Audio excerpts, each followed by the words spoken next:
বিশ্ব cycle দিৱস আমাৰ খুমটাই সমষ্টিত চাইকেল চলোৱাৰ সংখ্যা খুব বৃদ্ধি পাইছে আৰু আজি যে বিশ্ব চাইকেল দিৱস তাতে আমাৰ সৰু সৰু ল'ৰা ছোৱালীখিনিও আহিছে, বয়সস্থ মানুহ আহিছে আৰু সকলোকে কৈছোঁ যে আজি বিশ্ব চাইকেল দিৱস। চাইকেল দি চলোৱাৰ বেনিফিট কি কিহৰ কাৰণে চাইকেল ভাল আৰু এতিয়া হঠাতে চাইকেলৰ বহুত জনপ্ৰিয়তা বৃদ্ধি হৈছে। আমাৰ মোদী ডাঙৰে চাইকেলৰ কথা উল্লেখ কৰিছে।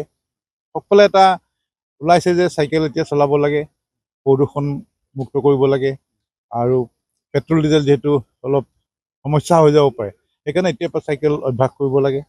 সেইকাৰণে আমিও আমাৰ গাঁৱৰ ল'ৰা ছোৱালীখিনি লৈ পেলাই যে চিম্বলিকেলি চাইকেল চলাইছে। স্বাস্থ্যৰ ক্ষেত্ৰত কি উপকাৰিতা?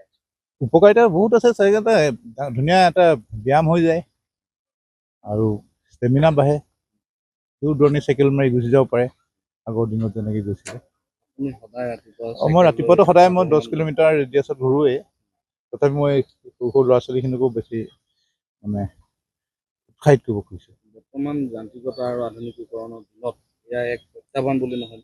এয়া এক ডাঙৰ প্ৰত্যাহ্বান। আসাম টক্স, আপোচবিহীন অসম কণ্ঠ।